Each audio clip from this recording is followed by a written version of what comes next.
Good evening, everyone.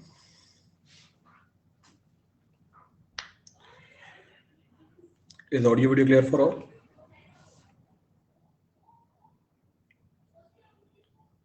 Audio video clear है सबके लिए? Clear है. चलो. So in the last class we were discussing about last class में क्या कर रहे थे? मेरे ख्याल से कंक्रीट हमारा कंप्लीट हो गया था. ब्रिक्स करनी थी हमें. Concrete was completed. We have to start with the bricks.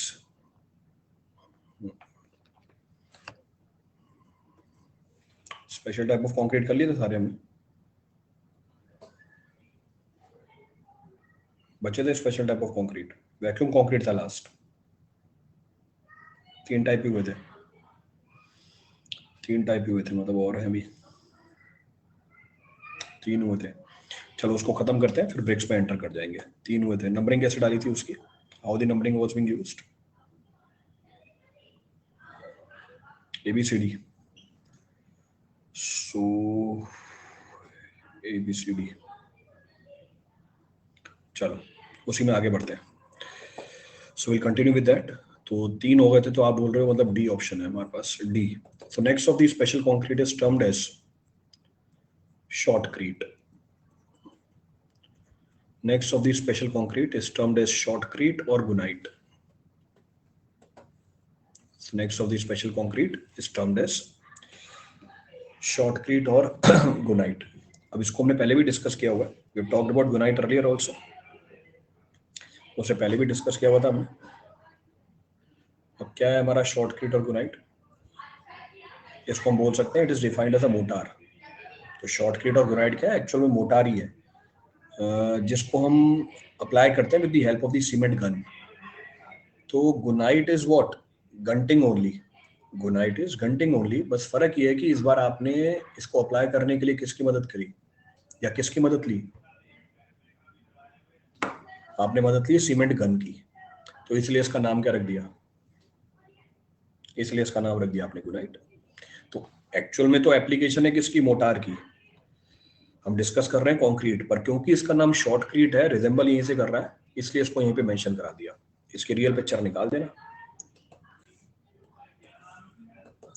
इसकी रियल पिक्चर निकाल के बता दो. So we'll say it is defined as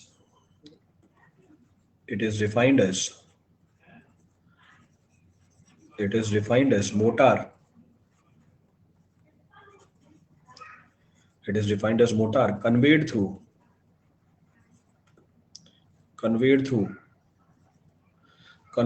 a pipe.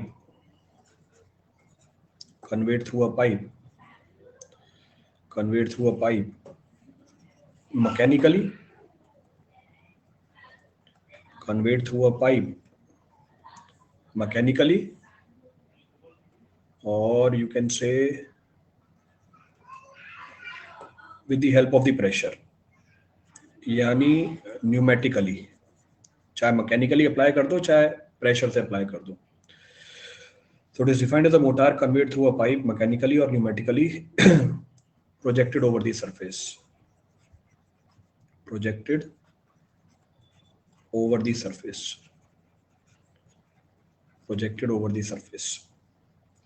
Next point of reference.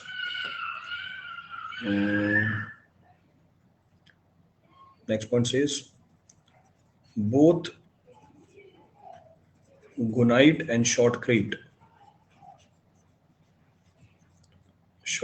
are same with no major difference. कोई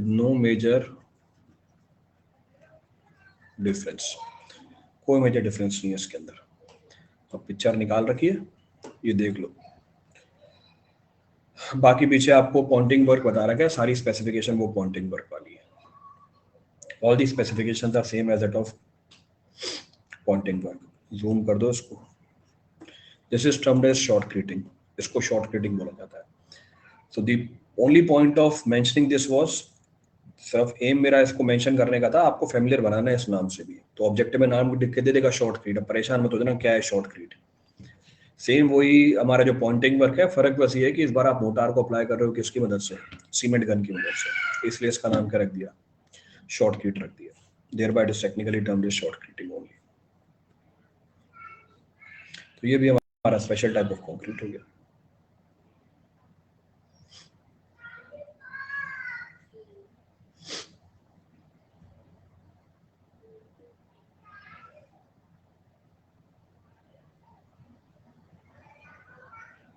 note कर लिया सबने?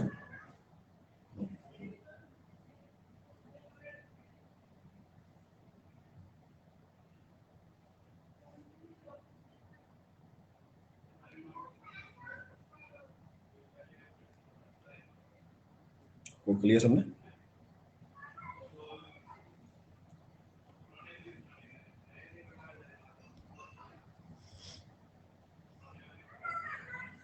चलो, next of the special concrete.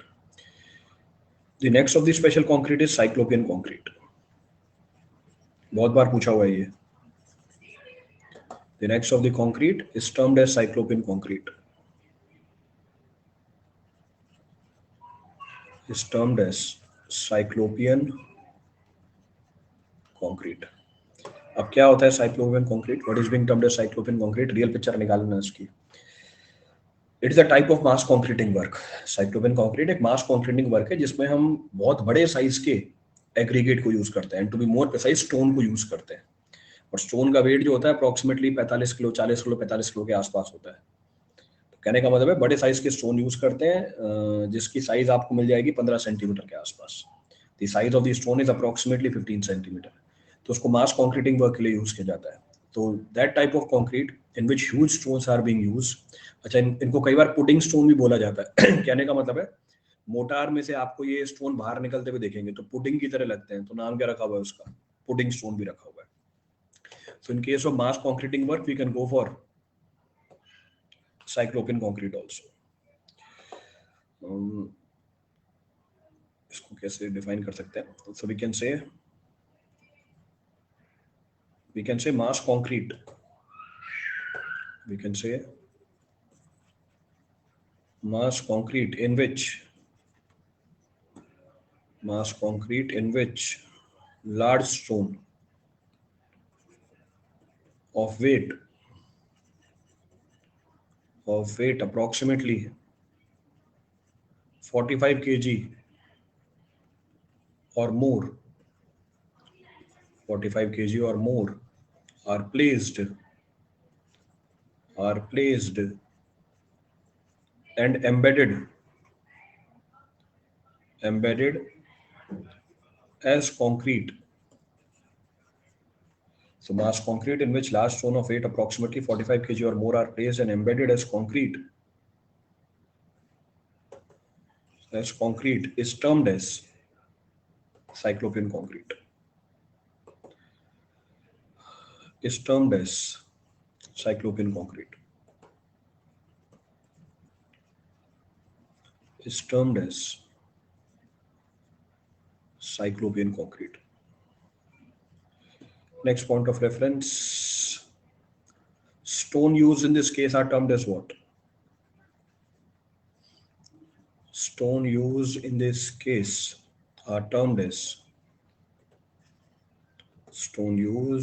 case are termed as pudding stone. Pudding बोल दो या plum बोल दो, तो पुडिंग स्टोन और plum stone. Pudding stone that are usually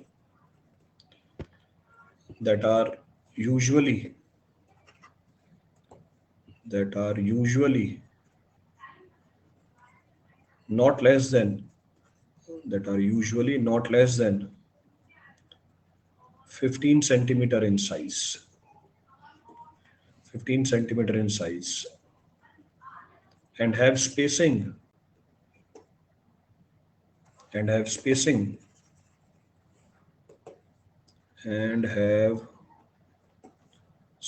of 20 centimeter. इनकी स्पेसिंग 20 सेंटीमीटर के आसपास होती है। लो रियल पिक्चर देख लो, समझ में आ जाएगा। ठीक है, अब अगर आपने पुडिंग देख रखी है, if you have seen the pudding, तो उसको रिजेंबल कर पाओगे क्यों स्टोन को पुडिंग स्टोन बोला जाता है, why it is being termed as pudding stone. देख लो बड़े बड़े साइज के स्टोन है इसके अंदर, these are the stones.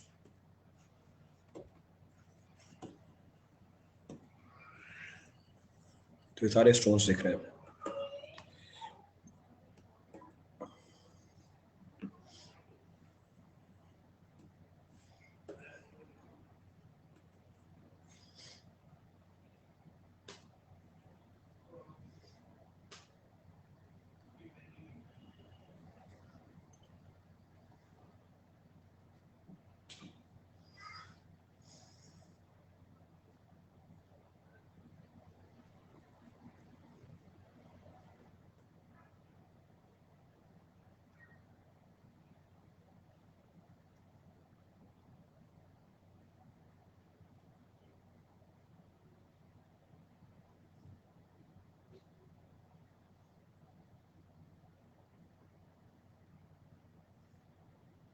Noted, done. चलिए, तो ये हमारा हो गया साइक्लोपिन कंक्रीट। कौन सा नंबर था इसका, ABCDE, 5वां। Next of the special concrete, next of the special concrete is termed as hempcrete, may also be termed as hemp line.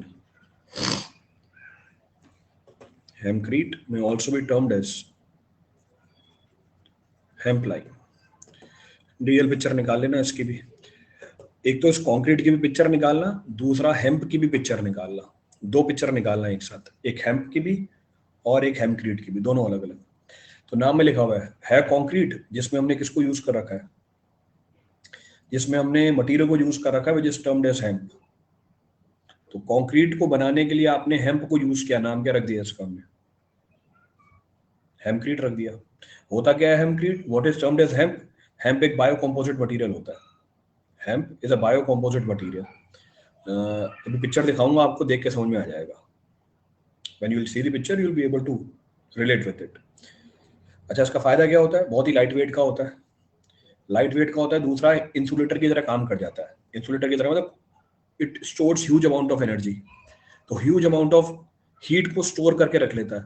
तो अगर आपको टेम्परेचर मेंटेन करके रखना है, लेट सपोज जैसे एग्जांपल है हिली एरियाज, अब हिली एरियाज में ठंड बहुत ज्यादा होती है, ठंड बहुत ज्यादा होती है, आपको ऐसा मटेरियल यूज करना है जो ठंड को अंदर नहीं आने दे, use hempcrete.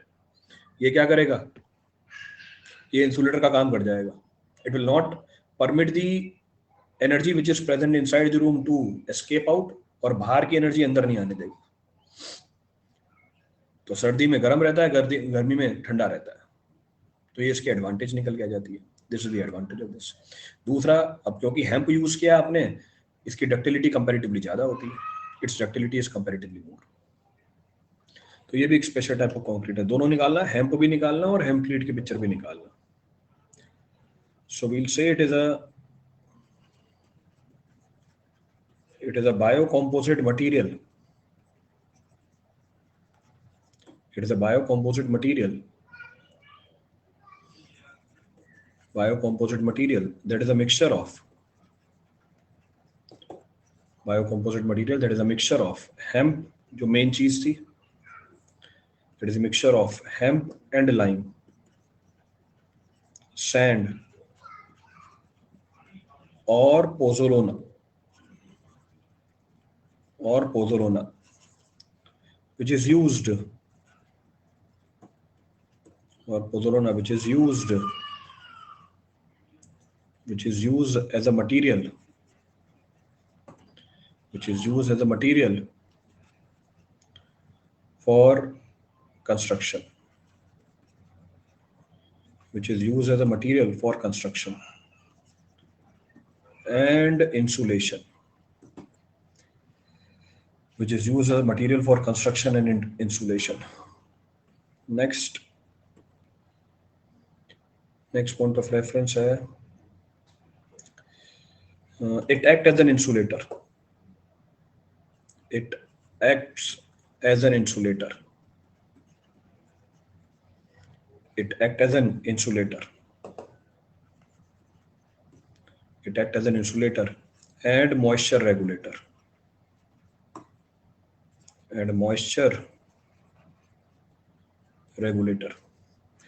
So it acts as an insulator and moisture regulator. Next point of reference. It lacks the brittleness. It lacks the brittleness of concrete. It lacks the brittleness of concrete. Hence, does not need joints. Hence, does not need joints. Last property. It is light in weight. Weight बहुत कम होता है.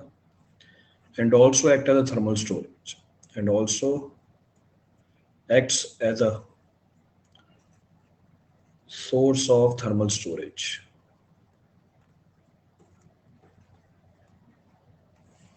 Source of thermal storage. Act as a source of thermal storage. Thermal storage की तरह काम कर जाता है. अब पिक्चर आइए देख लो एक बार. एक तो हेमक्रीट दिखाना है और दूसरा हेम्प भी दिखाना है आपको. अब सबने बस हेमक्रीट की पिक्चर दिखा रखी है, किसी ने भी हेम्प नहीं भेजा है. मैंने सिर्फ हेम्प भी मंगाया था आपसे, सिर्फ हेम्प मटेरियल भेजना अलग से है. सो हेमक्रीट के ब्लॉक्स तो आपने शो कर दिए हैं, बट सेपरेटली हेम्प भी भेज देना एक बार. ये देख लो, ये हेमक्रीट है. This is हेमक्रीट. हेम्प देखना है, ये हेम्प की पिक्चर भी आई हुई है. अपलोड क्यों नहीं हो रहा? This is hemp.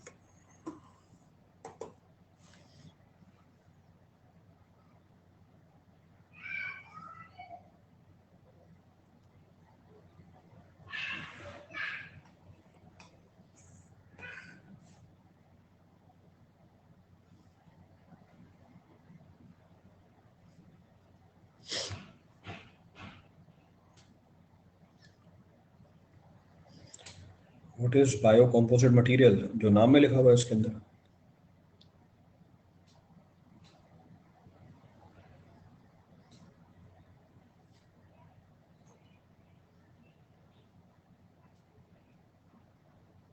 या हेम्प बोला तो समझाने के लिए बता सकता हूँ कि भैया हेम्प क्या है. मैंने बोला bio composite material.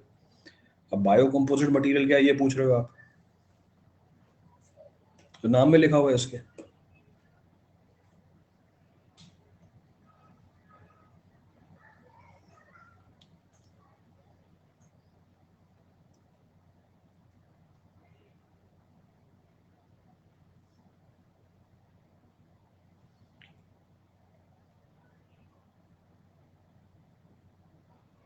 Noted.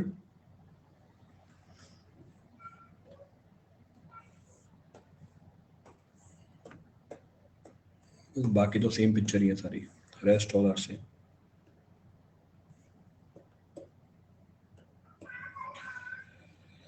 Bio composite किससे बनाया होता है? अरे कंपोजिट मटेरियल क्या होता है भाई?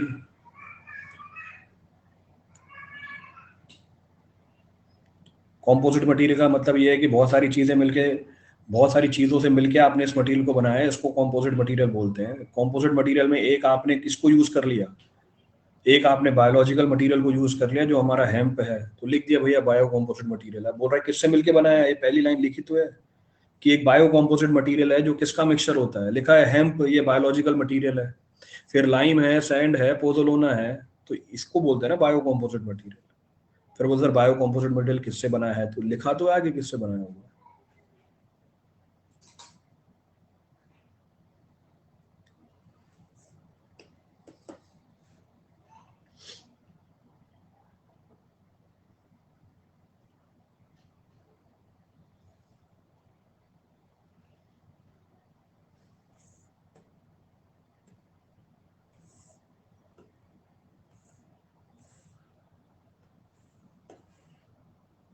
Next page, here on next page.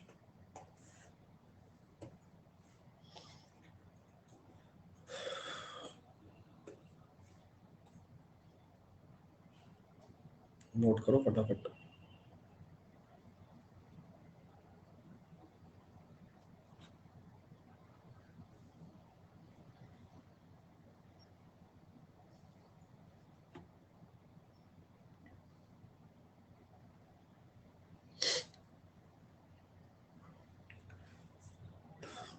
Lakhs means, lack का मतलब होता है जैसे यूनिट टेंस 100 लैक्स आता है ना, तो यूनिट टेंस 100 1000 लैक, तो 1000 के बाद लैक आता है, वो वाला लैक है जिसमें 5 जीरो होते हैं, वो लैक है।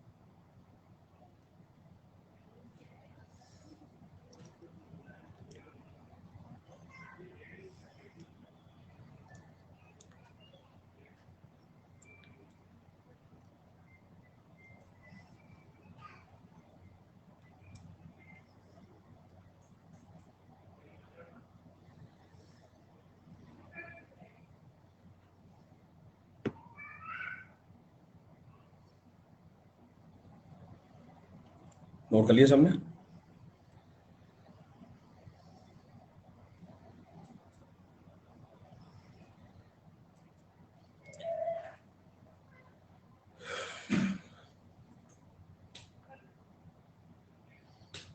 लैक है, हाँ लैक का मतलब होता है इसमें ये प्रॉपर्टी नहीं है, कमी है इस प्रॉपर्टी की। तो ये कंक्रीट की जो ब्रिटलनेस है वो उसके अंदर नहीं होती है, तो it lacks the brittleness of the concrete.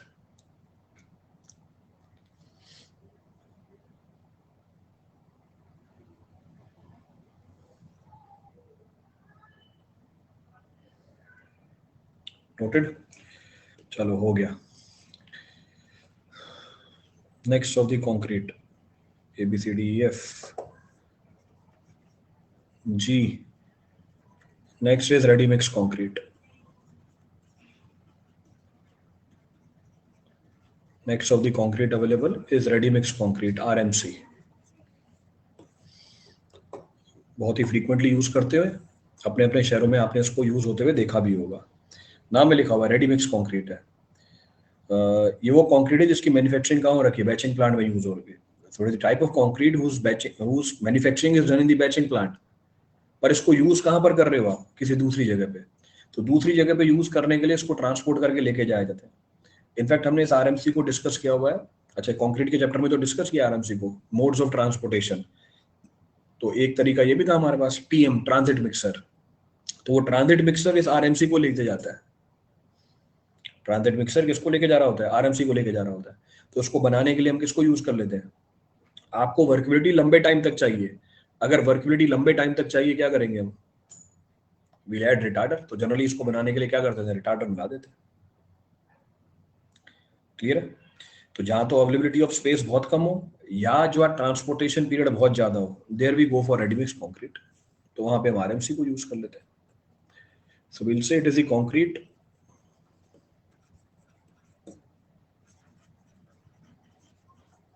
it is the concrete that is it is the concrete that is manufactured. It is the concrete that is manufactured in the batching plant. Manufactured in the batching plant according to the quantity, according to the quantity required in the field. So according to the quantity required in the field and transported to the desired place. Transported to the desired place in trucks और इन TM. TM नहीं लिख रहा, पूरा नाम लिख देता हूँ, नहीं तो बोलोगे टीएम क्या है। Transit mixer. मेरे ख्याल से इसकी रियल पिक्चर भी दिखाई होगी जब हम ट्रांजिट मिक्सर की बात कर रहे थे। So I've shown the real picture also. Clear है? नेक्स्ट पॉइंट ऑफ रेफरेंस कहाँ यूज करते हैं? It is use in situation, it is used in situation where there is limited availability of space. where there is limited availability of space or transportation period required is more, or transportation period required is more, जहाँ पे transportation period की requirement क्या हो, ज़्यादा. So these are our special type of concrete. ये हमारे special type of concrete है.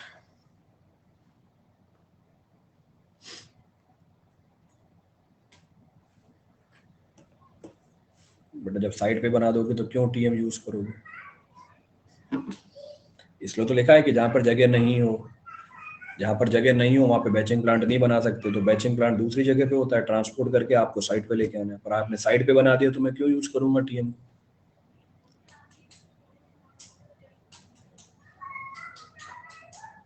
जब आपने साइड पे बना रखा है बैचिंग प्लांट तो ट्रांसपोर्टेशन पीरियड कम हो गया. ट्रांसपोर्टेशन पीरियड कम हो गया, क्यों टीएम लगाऊंगा वहाँ पे मैं?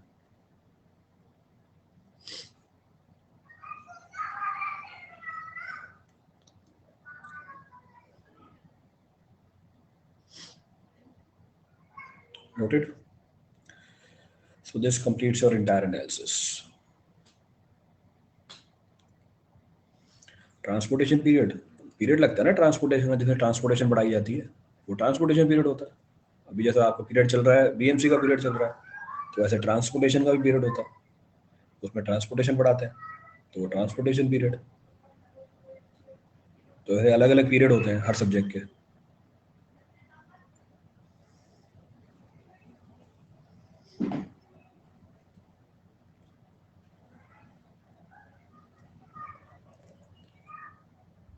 नोट कर लिए सबने?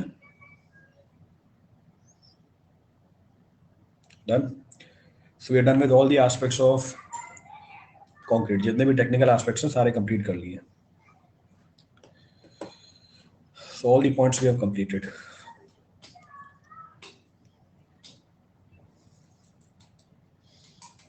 So we are done with what? We are done with cement, we are done with lime, we are done with mortar, we are done with aggregate, पानी, फिर admixture और last building material. 7वां building material है हमारा concrete. So 7 of the building materials we have completed. 7 building material हमने complete कर लिया.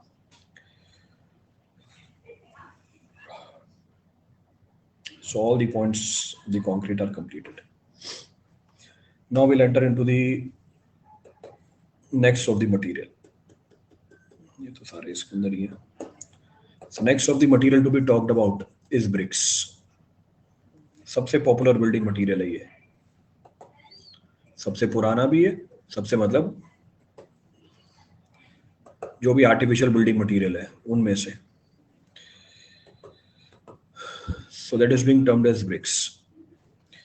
So you can say it is one of the oldest and one of the most popular, or you can say leading material which is being used for the construction work. The reason is obvious, सस्ता है बहुत, durability बहुत ज़्यादा है. Next, आसानी से आप handle कर सकते हो. मतलब vast type of construction activity में यूज हो जाता है ये. इसको हम क्या बोल देते हैं? ब्रिक्स बोल देते हैं. This is technically termed as bricks. होता क्या है ब्रिक? एक बार रियल पिक्चर भी निकाल देना इसकी. तो जनरली शेप कुछ भी हो सकती है, पर जनरली ये रेक्टेंगुलर ब्लॉक की शेप में होता है. It is in the shape of what? Rectangular block. More over इसकी साइज ऐसी होती है जिसको आप कन्वीनियंटली हैंडल कर पाओ. कन्वीनियंटली हैंडल कर पाओ एक हाथ से. तो जो मैंने बोला इजी टू यूज है, इजी टू हैंडल है, तो आसानी से क्या कर सकते हैं, इसको अप्लाई कर सकते हैं. इसलिए इसकी पॉपुलैरिटी बहुत ज़्यादा निकल के आ जाती है. Hence the popularity is comparatively very high. अच्छा, बनता किससे? ये क्ले से बनता है. तो it is made up of clay. या तो क्ले होती है, या सैंड और लाइम होती है, या कई बार सीमेंट भी मिला देते हैं. In some case we add the cement also, अगर आपको स्ट्रेंथ ज़्यादा चाहिए, if you require more strength. Clear चीज? नेक्स्ट पॉइंट ऑफ रेफरेंस, क्योंकि क्ले से बन रही है, 90% केसेस के अंदर हम क्ले यूज करके बना लेंगे क्योंकि इजीली अवेलेबल है. Why to use binding material in terms of cement, जो भी एक आर्टिफिशियल बिल्डिंग मटेरियल है. तो अनटिल अनलेस आपको स्ट्रेंथ ज्यादा चाहिए, तो अगर मेरे को स्ट्रेंथ ज्यादा चाहिए, मैं फिर ब्रिक यूज ही नहीं करूंगा, फिर तो मैं कंक्रीट की मदद ले लूंगा. तो उसका दूसरा आर्ग्यूमेंट ये भी होता है कि भैया फिर मैं क्यों ब्रिक में सीमेंट मिला के उसको बनाऊं, फिर तो मैं किसको यूज कर लूँ? कंक्रीट को यूज कर लूँ. Why to use bricks? तो अगर ब्रिक यूज कर ही रहे हैं तो हम क्ले यूज करेंगे. Then I will be using clay only. However cement भी अप्लाई किया जाता है. अच्छा, जब सीमेंट आ गया तो उसके बाद उसके सब्स्टिट्यूट भी आ गए. आप पोदोलोना भी यूज कर सकते हो. You can take the help of the पोथोलोनर। तो आपके आज के टाइम पे आपको नंबर ऑफ मटेरियल्स यूज होते हुए दिख जाएंगे ब्रिक के अंदर। जैसे फ्लाई ऐश की ब्रिक बन जाती है, तो फ्लाई ऐश हमारी क्या पोथोलोनिक मटेरियल है, you can use fly ash. आप जो सॉलिड वेस्ट है, सॉलिड वेस्ट को यूज करके ब्रिक बना सकते हो, you can use the solid waste in order to form the bricks. So वो तो एक कंटिन्यूस प्रोसेस है, टाइम के साथ हम क्या कर रहे हैं, इसको मॉडिफाई कर रहे हैं। पर जो बेसिक नेचर है, जो बेसिक डीएनए है ब्रिक का, वो सेम रहता है, वो चेंज नहीं होगा, दैट रिमेन्स द सेम। तो पहला पॉइंट हम क्या बोल सकते हैं, so we can say it is one of the oldest and leading building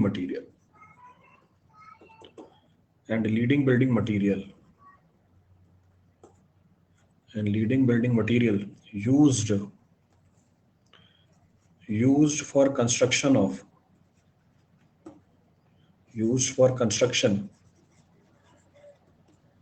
due to its cost,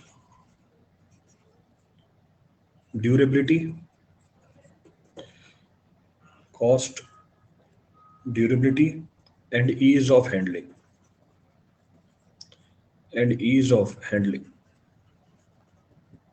handle करना आसान होता है।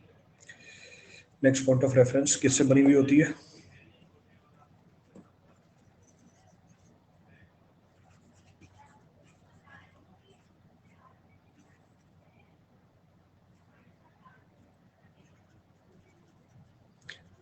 so it is made up of clay, mixture of sand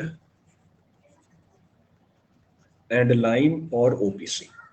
ये तो मटेरियल निकल के आ गया, this is the material. Next ये आपका ऑब्जेक्टिव बन के आएगा वहां पे, the length width and height of the brick. So length width and height of the brick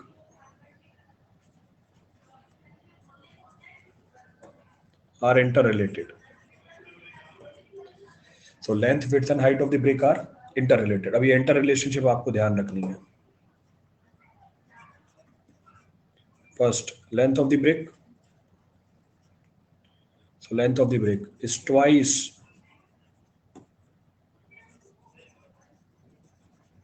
the width of the brick plus, so length of the brick is equal to twice the width of the brick plus thickness of mortar, plus the thickness of the mortar। उसी तरीके से height of the brick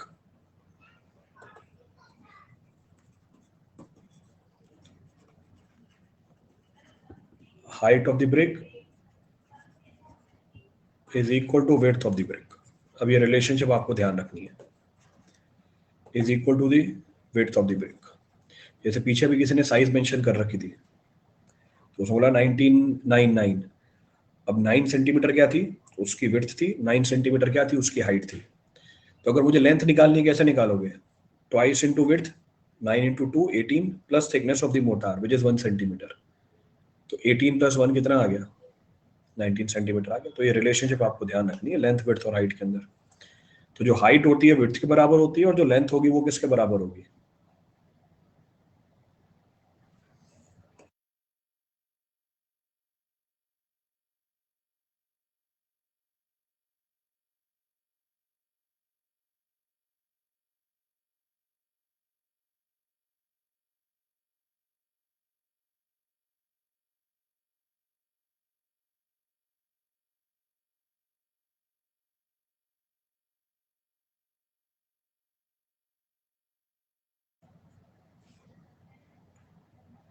clear है।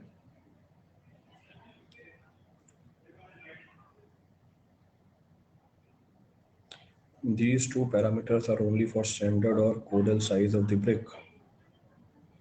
Standard और कोडल size of the brick. तो जो भी हम specification discuss करते हैं वो किसके लिए होती है, मेरे ख्याल से इतने सब्जेक्ट पढ़ लिए होंगे आपने, जो भी आपको वैल्यूज बताई जाती है वो किसके लिए होती है, वो स्टैंडर्ड पैरामीटर्स ही तो होते हैं हमारे, नॉन स्टैंडर्ड पैरामीटर की बात कब करी है हमने?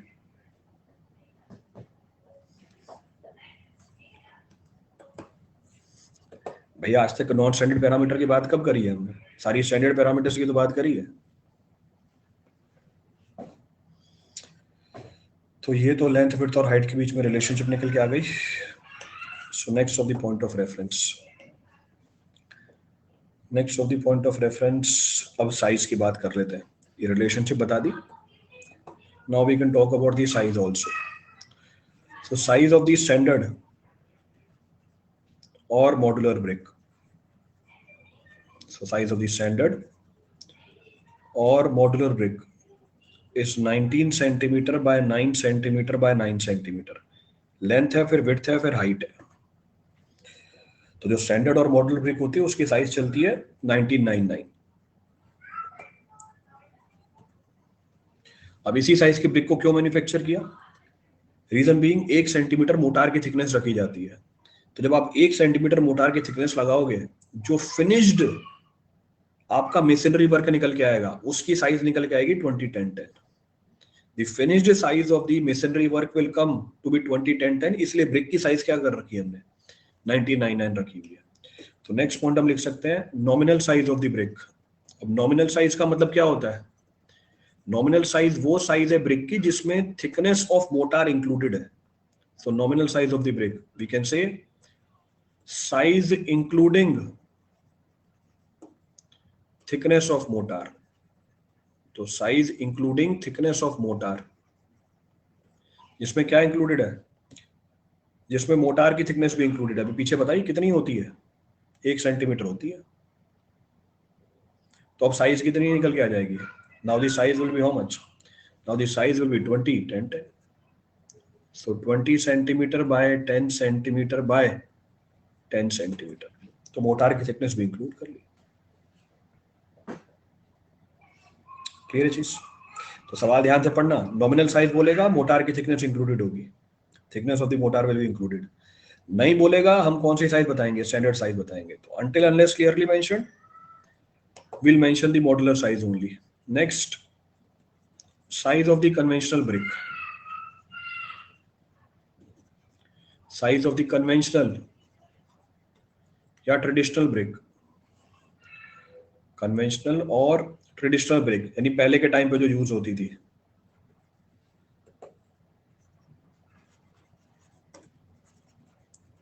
कन्वेंशनल और ट्रेडिशनल ब्रिक, तो पहले के टाइम पे जो ब्रिक यूज होती थी, it was 9 inch, 4.5 inch into 3 inch. So this is the size of the brick which was used earlier.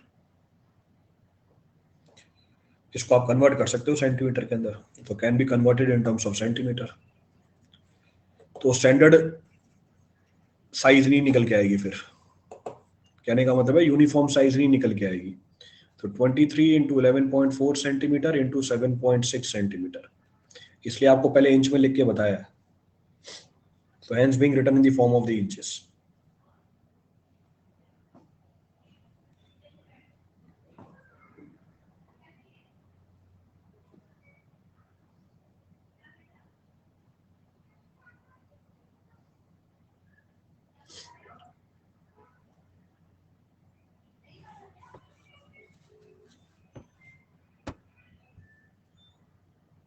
Note कर लिया? रियल पिक्चर निकाल देना एक बार ब्रिक की।